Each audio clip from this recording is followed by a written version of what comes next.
All right, so step one. This is the brand new Mac.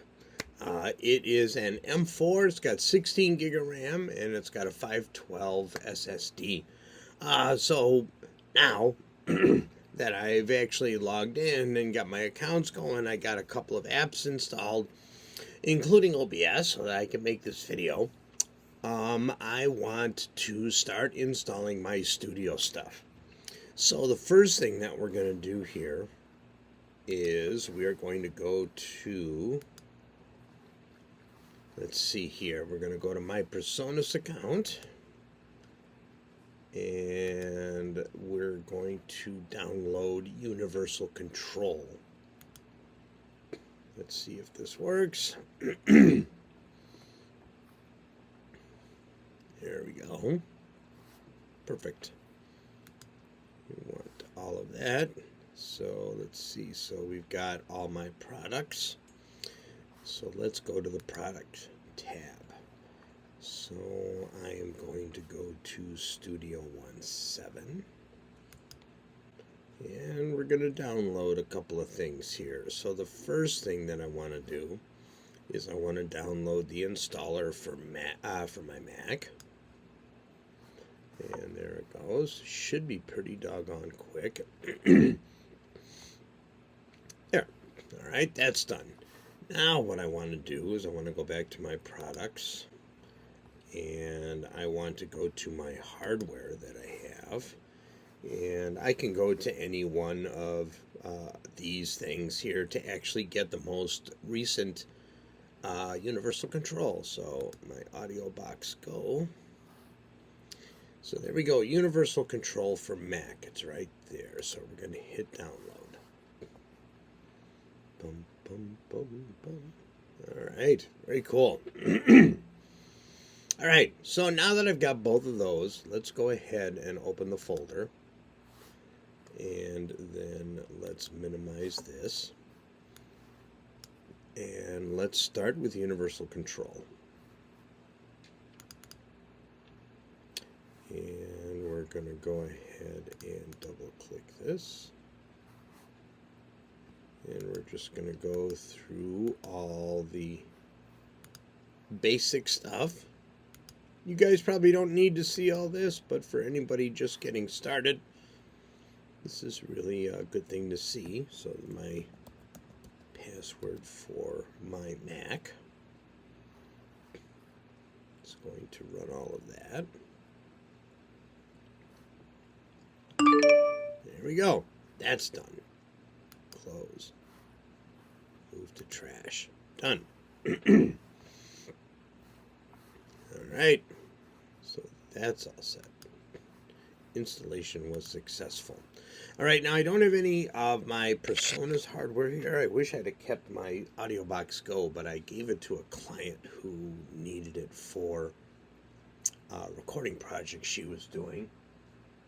So let's go.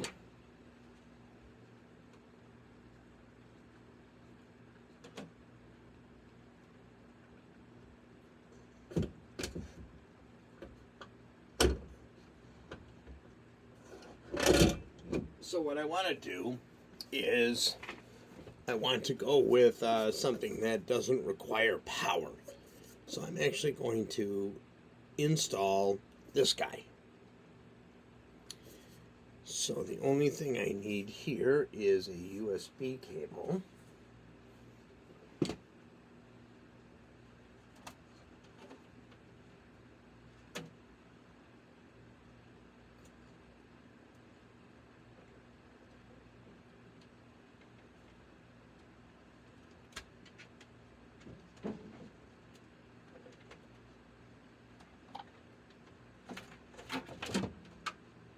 Alright, and since my Mac Mini has only USB-C and Thunderbolt connections, I am actually going to do this. I am going to take the USB cable, and I have this little adapter that is going to convert my USB-A to a USB-C. And you can use any of the ports. It's got 3 Thunderbolt ports on the back and 2 USB-C ports on the front. Oh, and this is where I got this. I got it at, I can't remember the name of the store. It's like a Five Below. Anyway, so I'm going to go ahead and I'm going to plug this into one of the USB-C ports. I can also use one of the Thunderbolt ports if I wish, but I'm going to use one of the USB-C ports on the front of the Mac. There we go. And now we'll see. See what happens. You guys are experiencing this in real time along with me. So I'm going to take this and we're going to plug this baby in. Just like that. Okay, lights are on. So now we are going to see if Universal Control recognizes the Studio 2.4. All right, let me open up another window. Let's do a new Finder window, and let's go to Applications. And if you got a new Mac and you're setting this stuff up for the first time, this is something you'll need to do. So we're going to open up Universal Control from here, and I want to allow. And Universal Control would like a new driver extension. You're going to say OK. And you're going to say OK. You're going to say allow. There it is. All right. So this is important. You have to, on a Mac, you have to give permission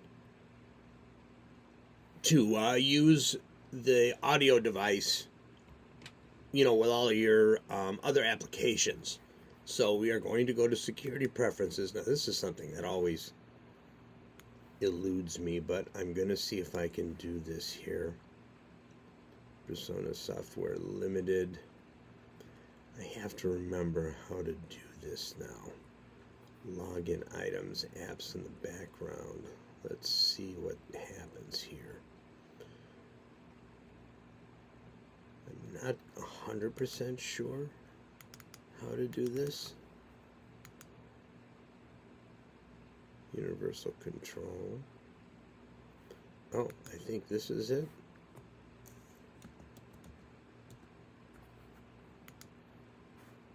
Yep, there it goes. It went away. So you do those two things. All right. So my the warning is gone. The interface should be working. So the next thing we're going to do is install Studio One. All right. So let me go here and Studio 1.7. This is the latest version from the site that you saw in the last part that I downloaded from my MyPersonas account. And there it is. Just going to move this over. Let it do its thing. All right, so let us check. Let's do a new Finder window. And let us check our applications. There it is, Studio 1.7. All right, thought it would have popped up with something that says it's complete, but that's okay.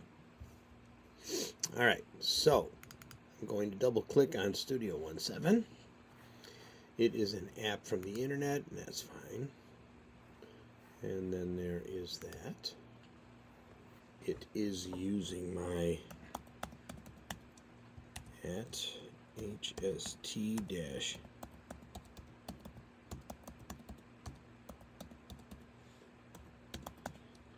and the password, fingers crossed. Hey, signing in, activating product. Thank you. Excellent. Allow. All right. So now what you see here is all of the things that you can install. Now, if you look here, you can see that it says Studio One content.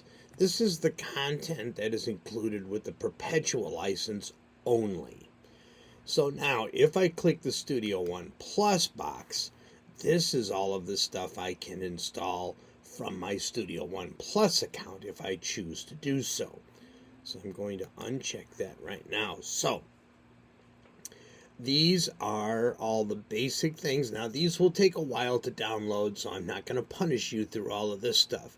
But it is really important that if you are going to install Studio One and maybe you want to just keep all of the stuff that at the end of your year, if you actually subscribe to Studio One Plus, you get to keep the perpetual license version. Some people will only install the Studio One content and then just leave it at that. Because once your Studio One Plus subscription expires and you only have the perpetual license, anything that you downloaded from the Studio One Plus that you didn't pay for will not be accessible. So just remember that. So for this particular machine, I'm not quite sure what I want to do yet. I'm not quite sure if I want to just install the perpetual license angle of it, because I do have another machine with all of my Studio One Plus stuff. Not quite sure what I want to do, but this is definitely something that you will need to think about. And you can see a lot of the stuff here has check marks by them, and usually you can just go ahead and click and install all of the items that are selected, and it'll take some time to get that done. So, as far as installing Studio One, we are actually pretty much finished. So, since it's a fresh install, you're going to get this little screen here, Welcome to Studio One, and it's going to walk you through a lot of the basics, setting up your audio device, external devices. You can see that my audio device is already hooked up. It was the interface that I showed you when I installed the Universal Control app.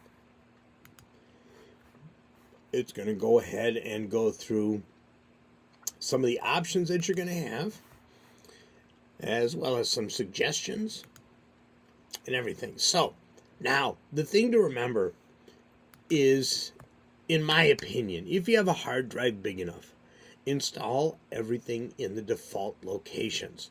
Studio One has now set up all of my folders and everything for Studio One in a single place. I will do another video on the folder locations that go by default at some point, but it is always easier to just use the default locations. Now, for things like sound sets and plugins, all your plugin, if you got third-party plugins, all of that stuff should be installed on the main drive. If your third-party plugins have sound libraries and databases, those can go on an external drive if you don't want to take up your room. But all of the actual plugin programs and stuff should be installed on the local hard drive, because it helps keep things organized and gives you one location of accessing those things. But you can do it however you want to. That's just my recommendation. And that will be it for this part of this. That's the Studio One setup. Let me know what you think in the comments. Okay, now this part is just actually very, very simple. Just to actually keep your toolbar updated at the bottom of your screen. If you look down here, you can see that I have all of my shortcuts down here. And you can see here that Universal Control and Studio One are down here. But you can see that they're in these separated areas. So if I reboot or if I open other apps, these might disappear. So how can we actually keep these in the toolbar? So what we're going to do is we are going to right-click on the Universal Control app. We're going to go to Options, and we're going to say Keep in Dock. There we go. We're going to do the same thing with Studio One 7. Keep in the dock. Perfect. So now we can move all of these to spots where we think you'll have better access to them. There we go. I keep usually all my music apps in this area down here. So I keep moving those over, and pretty much, yeah, iMovie, which is what I'm going to be using to edit all of these little videos together. Just like that. And that's it. So this gives you a really good idea on, and this basic stuff, I get it. But I like for people to organize their dock or their toolbar, whatever you want to call it, so that you can access things easily. All right. Well, here we are on the last leg of my full installation. I am very impressed with how this setup went. Now, I did all of my downloads and installs at night when I kind of felt the Persona servers would be a little more underutilized. And everything went very, very well. There were no glitches. There was no hesitation in the downloads. And everything downloaded pretty darn quickly. Now, this Mac Mini M4, 16 gig of RAM and a 512 hard drive. Let me go through some of the things that I discovered going through all of this. So for a near full install of Studio One on a 512 hard drive. Oops, that's not what I wanted. I want this. If I open up a song in Studio One, and I go to, let me see here, what is it, Files? And I go to Volumes, and I go to the Macintosh hard drive. You can see, you might not be able to see, let me close my video here. Yeah, you guys can't see it. There we go. You guys can see the exact room that is being used by everything that you've installed. So it's 512 hard drive, and you can see I've got about almost 300 gigabyte of space left over. So let me show you the full install part. Let me actually go back to this. There we go. So if I raise my video up a little bit here, I don't think we need to see my face that big, thank you. There you go. All right, so you can see the room that I have here. That can also be confirmed by going to Apple, About This Mac, going here, going up. There we go. Oh, 321. So it is a little different. Not quite sure why it's a little bit different there. But you can see here that after everything that I've installed, I'm going to show you that in a second. I've got still a pretty good amount of space. Now, there are certain things that I can move to an external hard drive, like all of my sound sets and things like that. I did install a couple of third-party plugins, though. And I wanted to show you those. So if I go back to Instruments, you can see that I installed my mVoice 1, which is my vocal AI. And you can see that I installed Easy Drummer. I gotta have my Easy Drummer sounds. Now, this is an older version of Easy Drummer. I'm surprised that it actually let me download this. I did have a purchase copy of Synthesizer V, but it wouldn't let me install the old version of Synthesizer V on this computer, so I'm going to lose those beautiful vocals. I wish I could do those. Synthesizer V is very much like mVoice 1. So let me see here if you can actually see that. No, you see you can't see that, so I'm going to turn off my video again.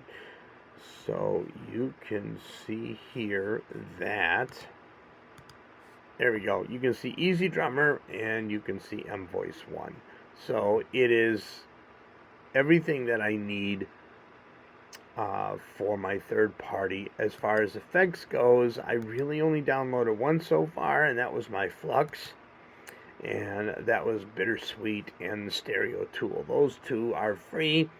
You can go to, just do a Google search, for either Flux or Bittersweet or both, Flux Bittersweet.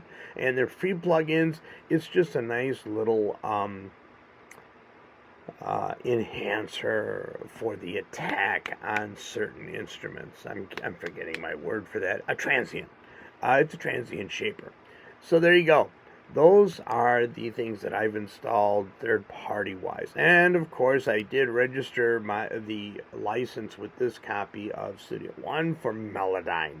Melodyne works great. I tried to do an install video for Melodyne, but it wouldn't let me do it. There was too many serial numbers and things like that I couldn't block out. So, sorry I couldn't do that one for you. All right, so now the installs for Studio One. If you go to Studio One and you go to Installations, this thing is amazing as far as what it let me do. So, available downloads. Now, I usually turn off the Studio One Pro part of it because that's just stuff that if my Studio One Plus ever expires, I at least look up my perpetual version of Studio One, and those are installed on the purchase content, things that I've purchased in Studio One content.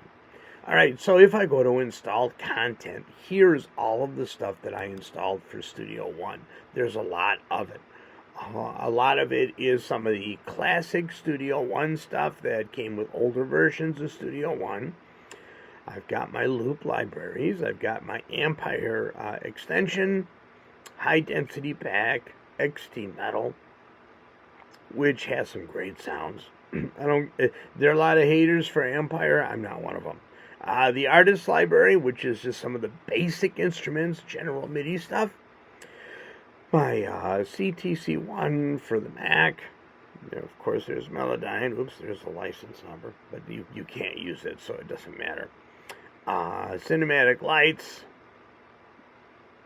Deep Flight 1, I installed all of the sound sets, all of my documentation, Go Baby drums, all of the legacy and compatible stuff that comes with it. And if you go like this, you can see the vintage keys. MVP loops. This is an old sound set. And these were some of the stuff that I purchased before Studio One Plus came out, I think. My symphonic orchestra. The soft tube editions. The third-party stuff. Splice is all on there. Stem separation. Macro toolbar is there.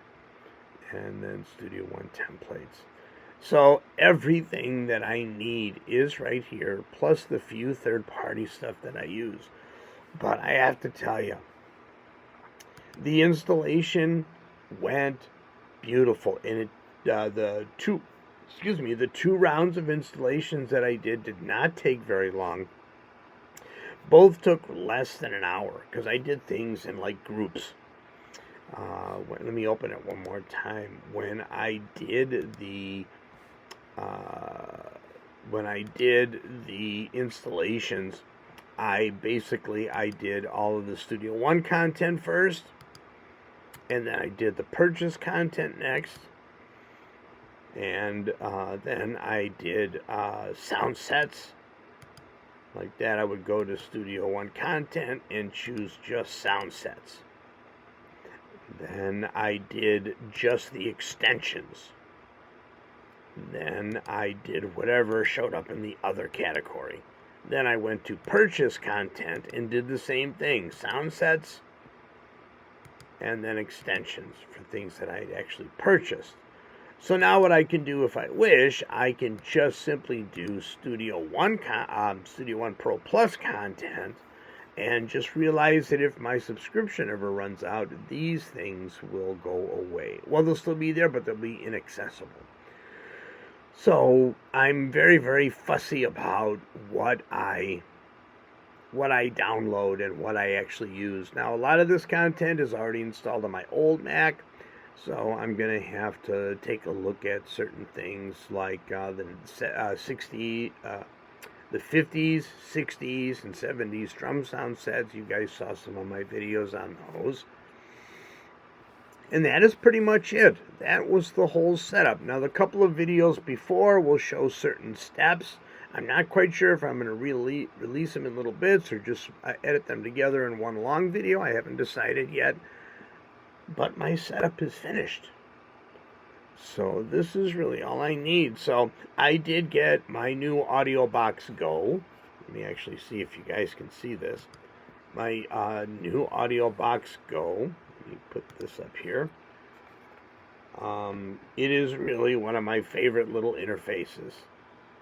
See if you can see it. There we go. It's actually pulling up on a cable and I don't want it to. There we go. And it's really simple. And now this isn't going to be the final one, but this has been my test.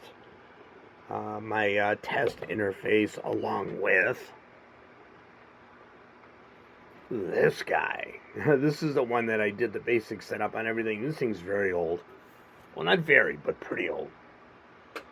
And then I did some testing with this guy. So this worked out really well. If I go into universal control, you can see that I've got the two right here, just like this. Now, when I plugged this in a little bit ago, it did need a firmware update. But again, so far, everything has gone very, very smooth. So I'm really happy with how things are set up on the new Mac.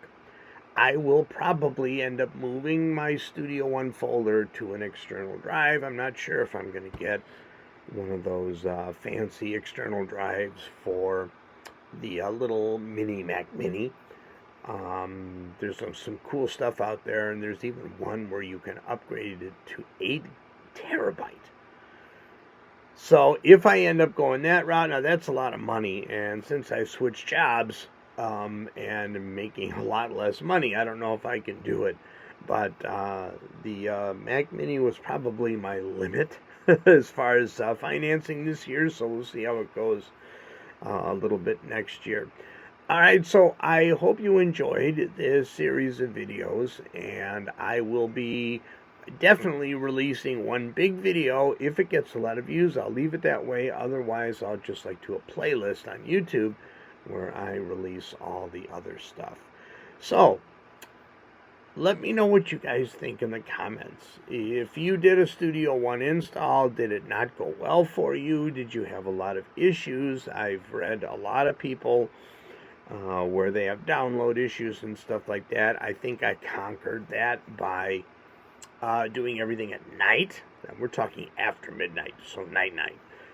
Which I don't really stay up that late much anymore, but I did for this so that I could get this stuff out. All right, if you want to see more videos and things that I did to actually complete the install, if there's a certain subject part of it that you don't see in the videos that I'm going to release soon, leave a comment and let me know, and maybe I can do one for you. All right, that's going to be it for this video series. My brand new Mac Mini M4 with 16 gig of RAM and a 512 SSD. I call it hard drive, but it's not a hard drive. SSD. And if I expand that with one of those 8 terabyte add-ons, I'll let you know. All right, that's going to be it for me. You guys take care, and I'll see you all in the next video.